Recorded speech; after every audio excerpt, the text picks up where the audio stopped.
अस्सलामु अलैकुम वरहमतुल्लाहि वबरकातुहू।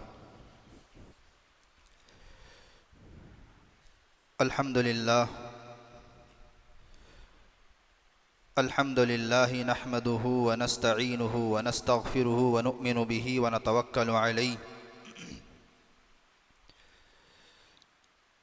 व नऊज़ु बिल्लाहि मिन शुरूरि अनफुसिना व मिन सय्यिआति अअमालिना। मन यहदिहिल्लाहु फला मुज़िल्ल लहु व मन युज़्लिल्हु फला हादिय लहु व नशहदु अन ला इलाहा इल्लल्लाहु वहदहु ला शरीक लहु व नशहदु अन्न सय्यिदना व सनदना व मौलाना मुहम्मदन अब्दुहु व रसूलुहु व सल्लल्लाहु तबारक व तआला अलैहि व सल्लम तस्लीमन कसीरन कसीरा। अम्मा बाद फ़अऊज़ु बिल्लाहि मिनश शैतानिर रजीम। बिस्मिल्लाहिर रहमानिर रहीम। हत्ता इज़ा बलग बैन अस्सद्दैन वजद मिन दूनिहिमा कौमन ला यकादून यफ़क़हून क़ौला क़ालू या ज़ल क़रनैन इन्न यअजूज व मअजूज मुफ़सिदून फ़िल अर्ज़ फ़हल नजअलु लक ख़रजन अला अन तजअल बैनना व बैनहुम सद्दा क़ाल मा मक्कन्नी फ़ीहि ख़ैरुन फ़अईनूनी बिक़ुव्वतिन अजअल बैनकुम व बैनहुम रदमा आतूनी ज़ुबरल हदीद हत्ता इज़ा सावा बैन अस्सदफ़ैनि क़ाल अन्फ़ुख़ू हत्ता इज़ा जअलहु नारन क़ाल आतूनी उफ़रिग़ अलैहि क़ितरा। सदक़ल्लाहुल अज़ीम।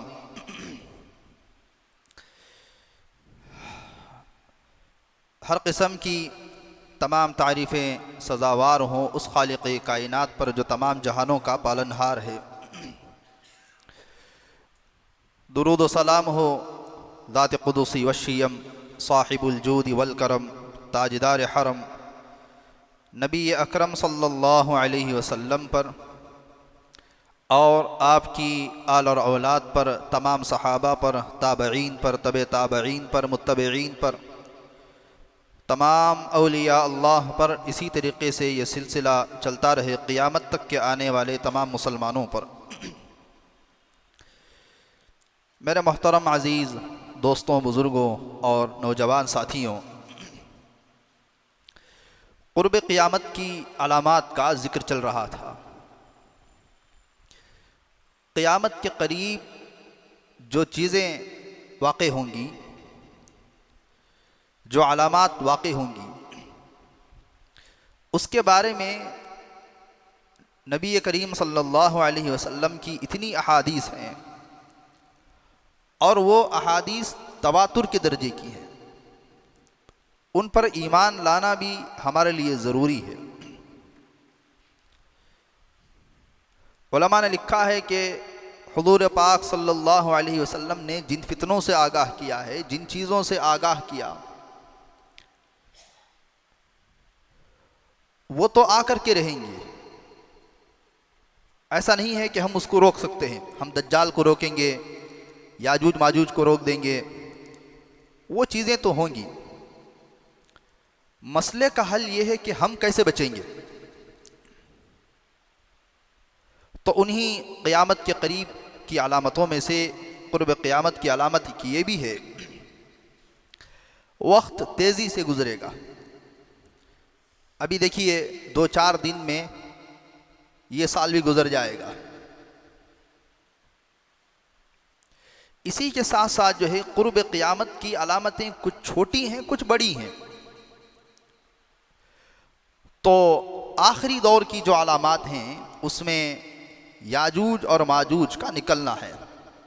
कुरान में इसका ज़िक्र है सूरह कहफ में। और अजीब बात उलमा ने ये लिखी है कि सूरह कहफ की तिलावत से आदमी दज्जाल आया तो उसके फितने से, या नहीं तो दज्जाल के आने से पहले जो दज्जाली फितने होंगे, उसकी जैसी जहनियत रखने वाले जो फितने होंगे, अल्लाह ताला उन फितनों से इंसान को महफूज फरमाएगा। छोटी छोटी चीज़ों की इतनी ज़्यादा अहमियत रहती है, उसका आप अंदाज़ा नहीं लगा सकते। हम उसको जो है मामूली सा समझते हैं। यहाँ तक भी उलमा ने लिखा है कि पाबंदी के साथ सूरह कहफ अगर कोई जुमा को पढ़ता है तो इस जुमा से लेकर के अगली जुमा के दरमियान वो इंसान के धोखों से भी बचेगा। इंसान धोखा खाता है ना, जाने अनजाने में, अल्लाह उसे भी हिफाजत फरमाएगा। तो सूरह कहफ के आखिरी में 16वें पारे के शुरू में हज़रत ज़ुल्क़रनैन का जिक्र है। कुरैश ने हुज़ूर पाक सल्लल्लाहु अलैहि वसल्लम से 3 सवालात किए थे। उन 3 में से एक वयसअलूनका अन ज़ुल्क़रनैन। तो ज़ुल्क़रनैन जो है दुनिया के 4 बड़े बादशाहों में से एक बादशाह थे। दुनिया में 4 बादशाह ऐसे गुजरे हैं जिन्होंने पूरी दुनिया पर हुकूमत की है या अक्सर दुनिया पर हुकूमत की है। 2 मुसलमान हैं और 2 काफिर हैं। मुसलमान में हज़रत ज़ुल्क़रनैन हैं और सुलेमान अलैहिस्सलाम हैं। काफिर में बख्त नसर है और नमरूद है। एक और बादशाह भी होंगे, वो आखिरी दौर में आएंगे, नबी करीम सल्लल्लाहु अलैहि वसल्लम की उम्मत में से होंगे, जिनका जिक्र हम 2-3 जुमा पहले सुन चुके। वो इमाम मेहदी होंगे जिनकी खिलाफत पूरी दुनिया पर कायम होगी। तो 4 गुजर चुके। इन्होंने ज़ुल्क़रनैन अब कौन थे? अल्लामा आलूसी रहमतुल्लाहि अलैह ने अपनी तफसीर में लिखा है कि ये इब्राहीम अलैहिस्सलाम के दौर के थे। खाने काबा के पास इन्होंने इब्राहीम अलैहिस्सलाम के हाथ पर आकर के इस्लाम को कबूल किया था। इब्राहीम अलैहिस्सलाम ने आपके लिए दुआ की थी, तो उसी दुआ का असर था कि इन्होंने पूरी दुनिया को फतह किया।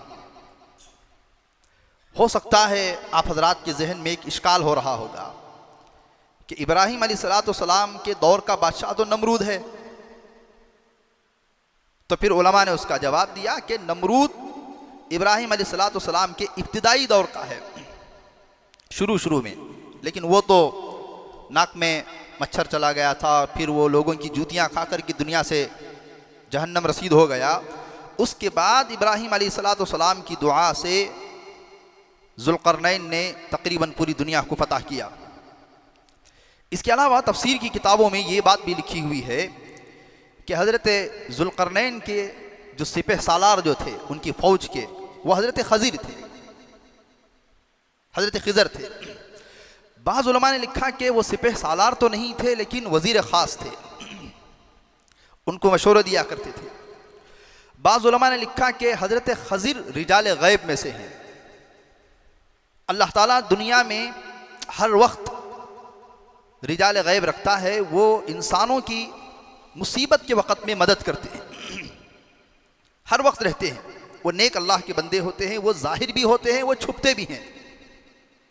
चुनाचे कई कारगुजारियाँ आपने सुनी होंगी कि एक मस्जिद में जमात जो है करिए में बेमौका गई, सब करिए में सोए हुए थे, शदीद की भूख लगी हुई थी। रात के 12 साढ़े 12 बजे एक बुज़ुर्ग जो है टिफ़िन में खाना लेकर गरम गरम आए और खाना दिया, चले गए। और सुबह में फजर में लोगों से कहा कि फ़लाँ फ़लाँ शक्ल सूरत के एक आदमी आए, तो पता चला कि आसपास के करीब में ऐसा कोई आदमी है ही नहीं है। मैं ये एक मिसाल दिया। हज़रत मौलाना मेरे उस्ताद मोहतरम उस्तादुल असातिज़ा, अल्लाह ताला हज़रत के दर्जात को बुलंद फरमाए, मुफ्ती सईद साहब पालनपुरी नव्वरल्लाहु मरक़दहू ने जब हम दौरे हदीस में थे एक वाक़या सुनाया था। हज़रत खज़िर का वाक़या ज़िक्र करते करते ही वाक़या यह है कि हज़रत को जाना था देवबंद से गुजरात। हज़रत ने ख़त लिख दिया अपने चचा को कि मैं घर आ रहा हूँ फ़लाँ तारीख़ को। टेलीफोन का दौर था भी तो बहुत मुश्किल से फ़ोन मिलते थे, फ़ोन हर एक के पास होता नहीं था। तो हज़रत ट्रेन में बैठ कर के निकले, तो जिस स्टेशन में उतरना था करीब रात 12 बजे, वहाँ हज़रत को आँख लग गई, ट्रेन आगे निकल गई। 1 घंटे के बाद आँख खुली, फिर दूसरे स्टेशन पर उतरे तो फिर टीटी ने बताया कि 5 लाजे में उधर से एक ट्रेन आने वाली है, आप दोबारा बैठ करके चले जाएं। हज़रत जो है फिर दूसरी ट्रेन पकड़ करके उस करिए को आए। जाहिर बात है 2-2.5 घंटे का फ़र्क हो चुका था, तो जो उनके चचा थे वो इंतज़ार करते करते शायद बच्चा की ट्रेन छूट गई होगी या और फ़ोन तो नहीं था, वो चले गए। जब आए हैं तो रात के 2:15-2:30 बज रहे हैं। स्टेशन से बाहर आए, अब हज़रत परेशान के तकरीबन 6 या 7 किलोमीटर या 4 किलोमीटर हज़रत ने बताया था, घर दूर था, एक तो करिया। इतने में हज़रत के चचा के दोस्त जिनका नाम अहमद था, हज़रत का नाम भी सईद अहमद है, तो उन्होंने कहा अहमद कहाँ जाना है? कहा चचा के घर जाना है। तो उन्होंने हज़रत का ट्रंक उठा लिया, वहाँ से चलते रहे 3 या 4 किलोमीटर या 4 या 5 किलोमीटर, बातें भी हो रही हैं। घर जब करीब आया तो उन्होंने संदूक जो है हज़रत को दे दिया और वो चले गए। हज़रत घर आए, उनके चचा ने कहा भाई स्टेशन पे रुक जाते, इतना रिस्क क्यों लिया कि रात में आपने सफ़र किया? तो कहा कि आपके दोस्त मिल गए थे तो मैं उनके साथ आ गया। तो आपके चचा ने फरमाया कौन दोस्त? कहा अहमद साहब। कहा उनका इंतकाल हुए तो तकरीबन 8 माह हो गए। इसका मतलब ये नहीं है कि वो खबर से उठ कर के आए थे, ये बात याद रखिए। फिर ऐसा नहीं कि फिर मुर्दे खबर से उठ कर के आते हैं, ये रिजाले गैब होते हैं। अल्लाह ताला बसा औकात इंसानों की मदद फरमाते हैं। अब ये जो रिजाले गैब होते हैं ये इंसान के लिए मानूस चेहरे में आते हैं। जाहिर बात है गैर मानूस चेहरा होगा, कोई अजनबी का चेहरा होगा, इंसान डरेगा, वहशत खाएगा, तो अल्लाह ताला मानूस चेहरे में भेज देते हैं। जिस तरीके से हज़रत जिब्राईल अलैहिस्सलाम सरकार मदीना सल्लल्लाहु अलैहि वसल्लम की खिदमत में मानूस दिहिया कल्बी जो सहाबी थे उनके शक्ल में आया करते थे, मानूस शक्ल में। गैर मानूस शक्ल में इंसान घबरा जाता है। तो फिर मैं दोबारा यहाँ पर उस बात को जिक्र कर देता हूँ कि लोग ये ना समझे कि मुर्दा उठ कर के आया था या रूह उनकी आई थी, ऐसी बात नहीं है। वो रिजाले गैब थे, शक्ल उनकी इख्तियार की थी जो बच्चा जिनसे मानूस था। तो हज़रत खज़िर जो है ज़ुल्क़रनैन के वज़ीर ख़ास थे। उलमा ने लिखा कि वज़ीर का मतलब ऐसा नहीं कि लोगों को नज़र आते हैं,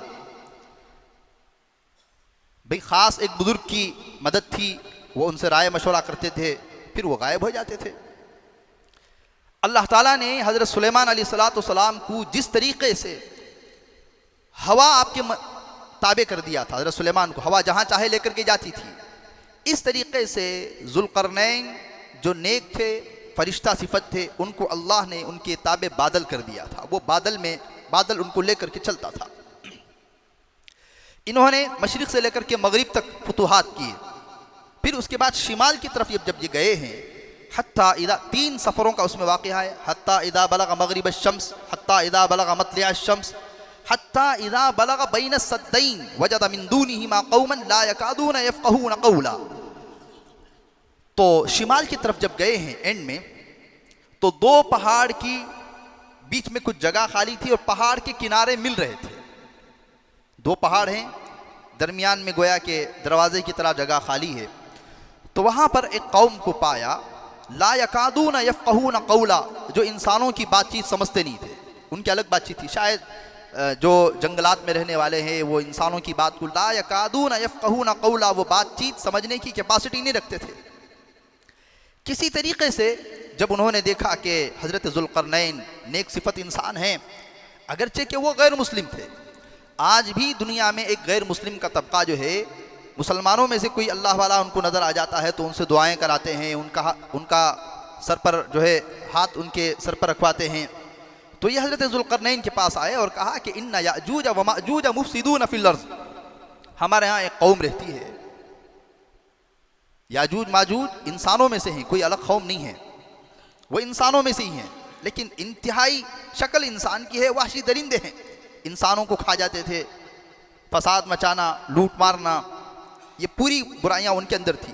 तो उन्होंने कहा कि ये बड़ा परेशान करते हैं, हमारे बंदे को ले जाकर के खा जाते हैं, इंसानों को, आदमखोर हैं। आप किसी तरीके से इस पहाड़ के दरमियान कोई चीज़ आड़ कर दें ताकि हम उनसे महफूज हो जाएं, और ये आगे चल कर के पूरी दुनिया में फसाद मचाएंगे।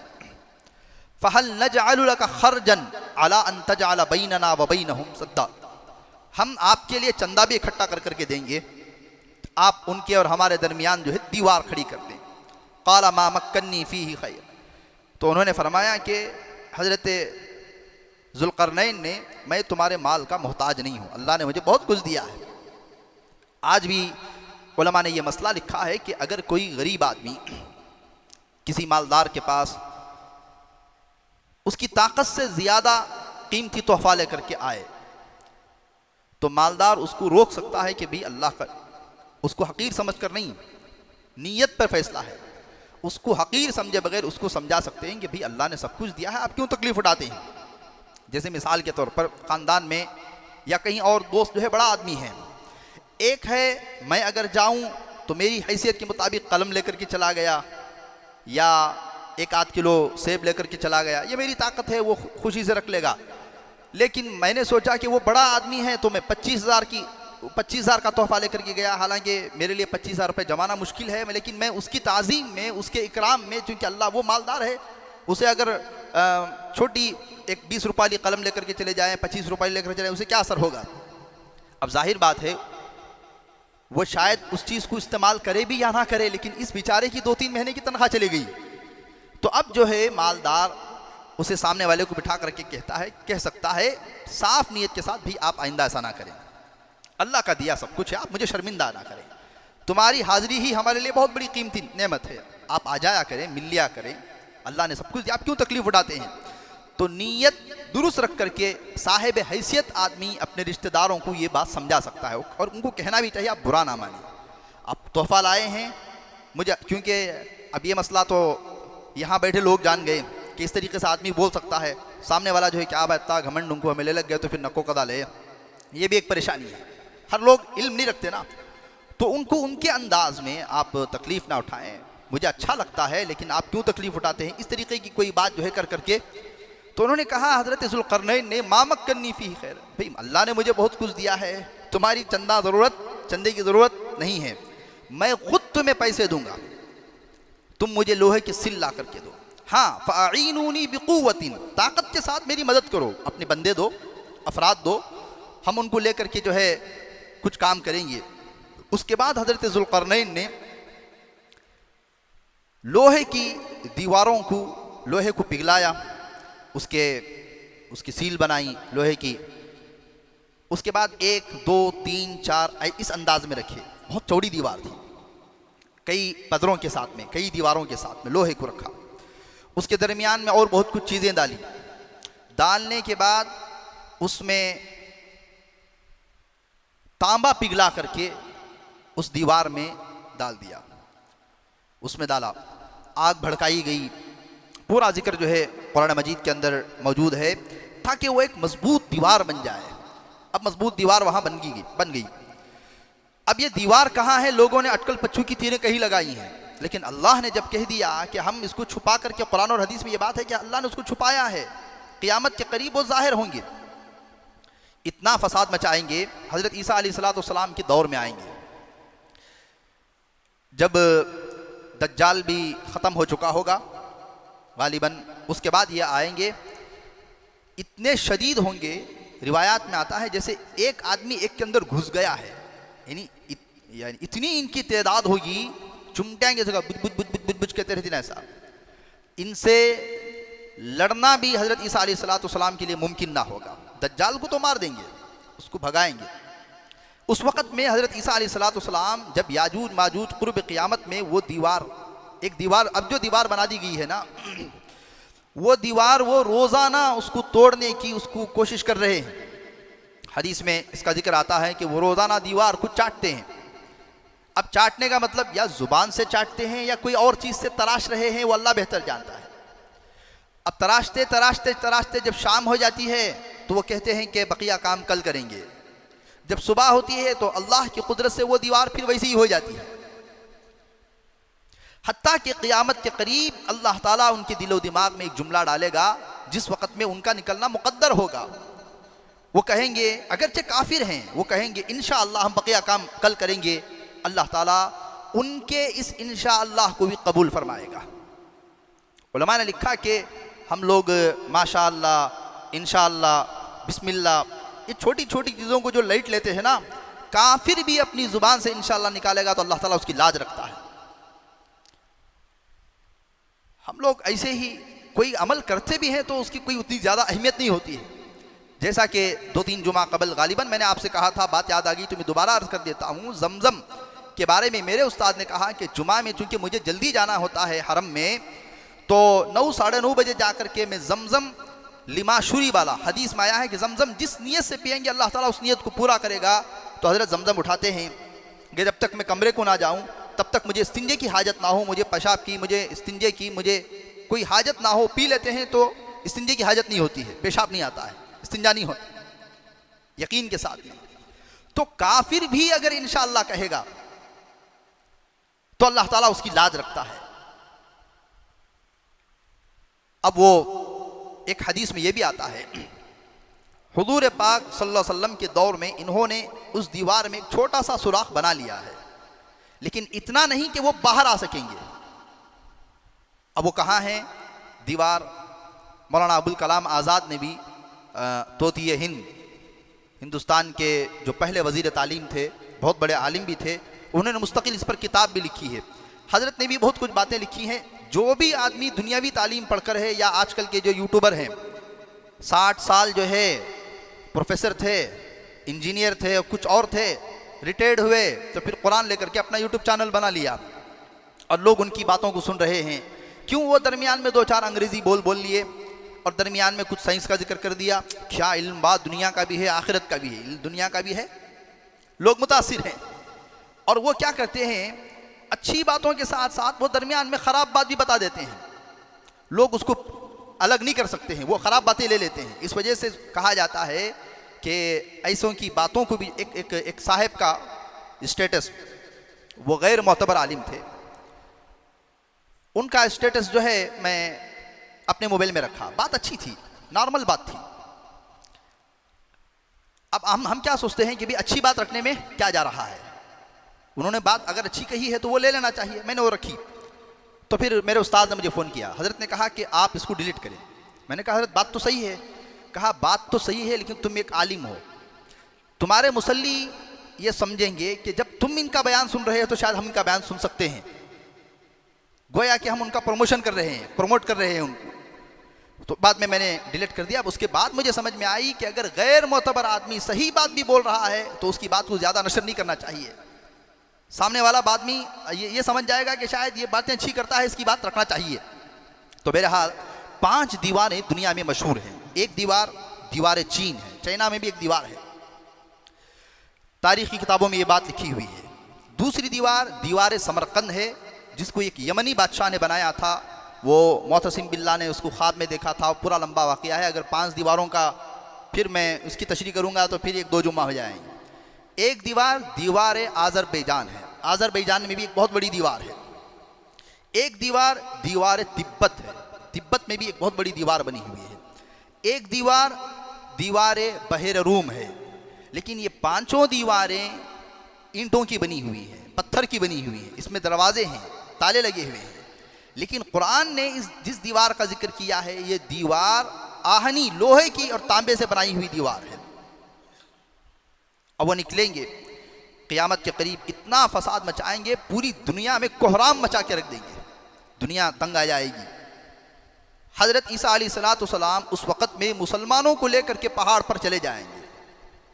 अब अल्लाह रब्बुल इज़्ज़त से उनके लिए बद्दुआ मांगेंगे, उनसे मुकाबले की ताकत नहीं होगी।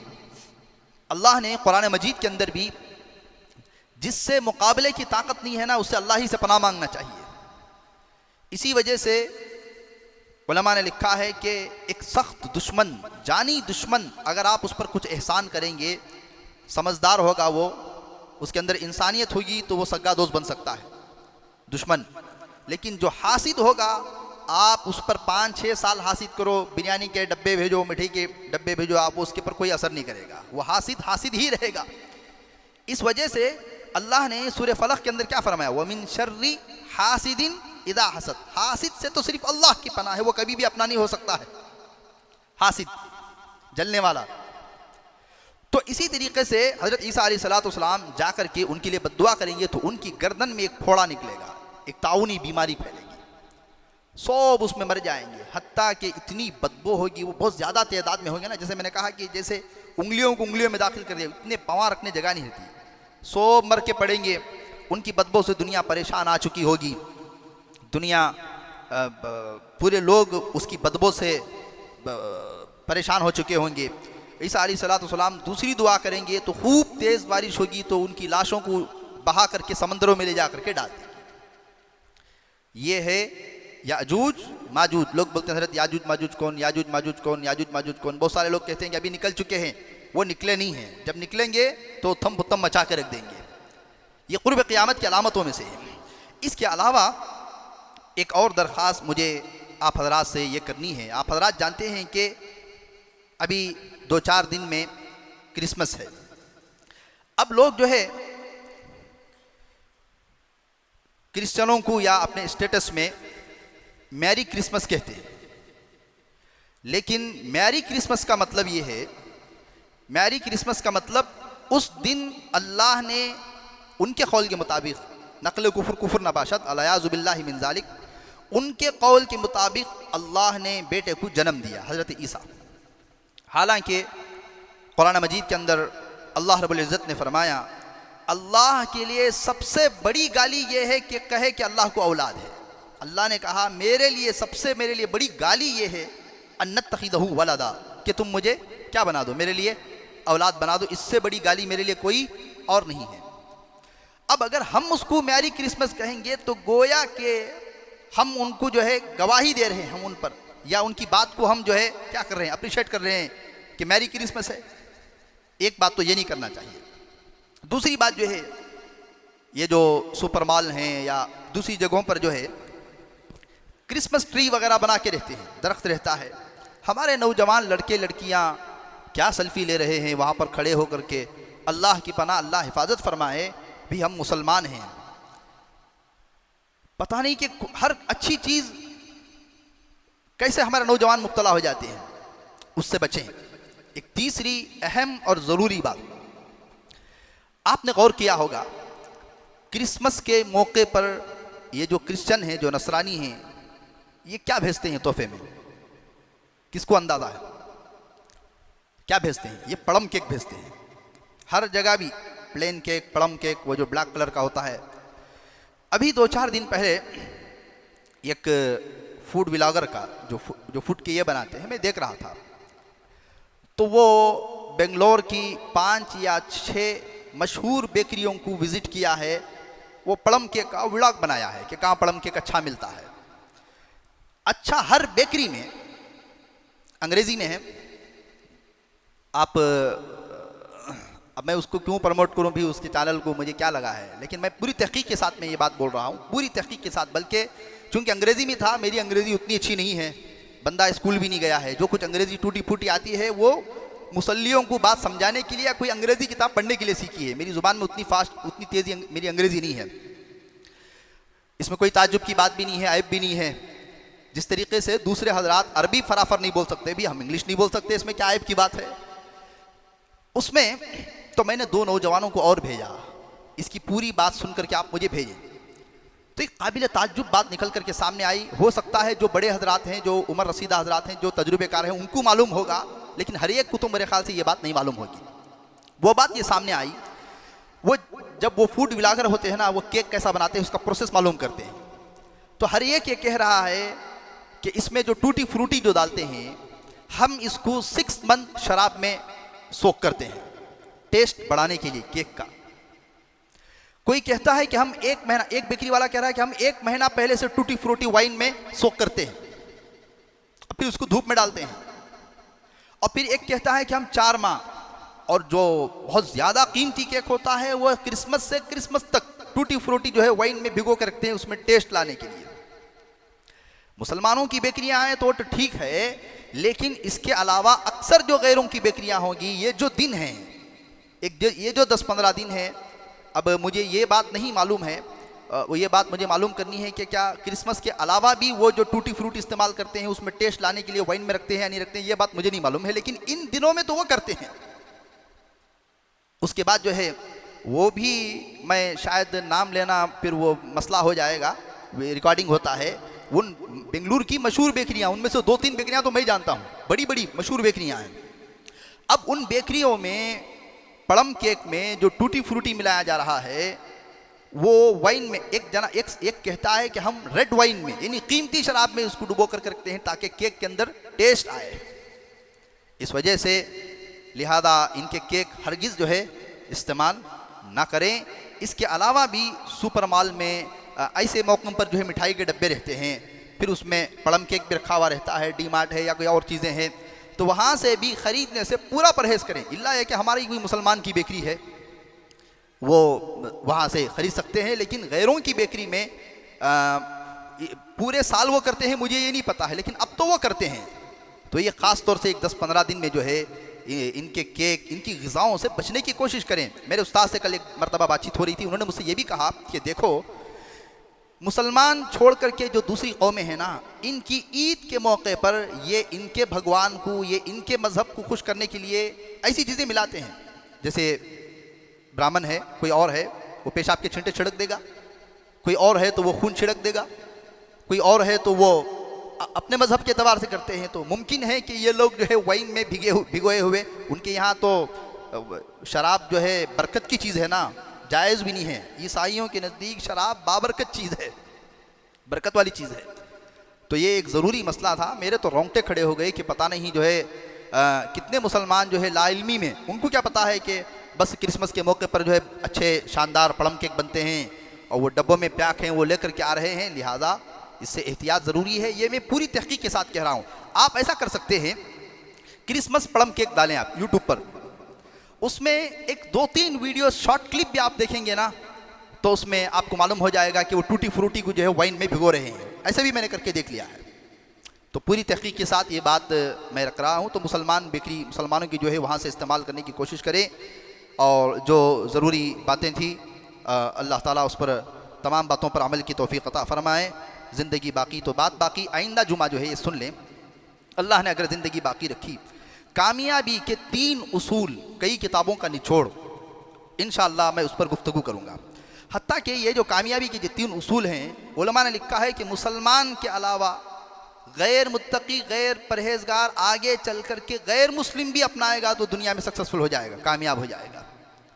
कामयाबी के 3 राज इंसान के, इंशाअल्लाह जो है इस पर गुफ्तगू होगी। व आखिर दावाना अल्हम्दुलिल्लाहि रब्बिल आलमीन। एक ऐलान है, वो ऐलान ये है कि हमारे शहर मैसूर शांति नगर के इलाके में, जहाँ पर अल्हम्दुलिल्लाह मुसलमानों की कसीर तादाद है, आप हज़रात जानते हैं, मस्जिद के लिए जगह ख़रीदी गई है। मस्जिद हज़रत मोहम्मद सल्लल्लाहु अलैहि वसल्लम, मस्जिद आयशा के वहाँ पर करीब पड़ती है। तो जगह की कुल कीमत जो है 35 लाख रुपये है। 28 लाख रुपये जो है ये अदा कर चुके हैं। तकरीबन जो है अभी 7 लाख रुपये अदा करना है। हमारे शहर की मस्जिद है, अल्लाह का घर है। नबी करीम सल्लल्लाहु अलैहि वसल्लम ने इरशाद फरमाया कि चिड़िया के घोंसले के बराबर भी अगर कोई मस्जिद में हिस्सा ले लिया तो अल्लाह ताला उसके लिए जन्नत में जो है घर तामीर करेगा। तो लिहाजा आप तमाम हज़रात से गुजारिश की जाती है कि अपनी जानिब से, मरहूमीन की जानिब से जो है जगह ख़रीदें। 1 स्क्वायर फीट की कीमत जो है 1850 रुपये है, 1850 रुपये है। एक मुसल्ले की कीमत जो है 14,800 रुपये है। तो जाते हुए अपनी जानिब से ज़रिया आखिरत को बनाते हुए आप तमाम हज़रात से अदमन गुजारिश की जाती है कि कई दिनों से जगह की रजिस्ट्रेशन का मसला है, जगह ख़रीदना का मसला है, रजिस्ट्रेशन का मसला है। चंद दिन में उसके पैसे मुकम्मल अदा करने हैं। आप तमाम हज़रात जो है भरपूर हिस्सा लें। अल्लाह ताला आपके देने को बेइंतहा कबूल फरमाए। जिन हज़रात की सुन्नत लगी हैं वो सुन्नत अदा करें।